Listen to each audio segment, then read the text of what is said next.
Hi అండి, మా పాప కన్నడ రీడింగ్ ఎలా చేస్తుందో ఒకసారి చూసేసండి. యాక్చువల్గా మాకు కన్నడ రాదండి, బెంగళూరిన సో 7:55 వరకు మేము హైదరాబాద్లో ఉన్నాము. లాస్ట్ ఇయర్ సెప్టెంబర్లో వచ్చాము బెంగళూరుకి. సో అందుకని కన్నడ రాదన్నమాట. ఇప్పుడు ప్రాక్టీస్ చేస్తుంది, అంటే లెటర్స్ వస్తాయి బట్ కలిపి ప్రొనౌన్సియేషన్ అనేది రాదన్నమాట. ఎట్లా రీడ్ చేయాలనేది స్టార్ట్ చేసింది.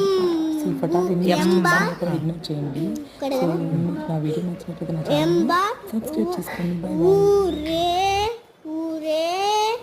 ఊరే తీస్తా ಕೆಂಪೇಗೌಡ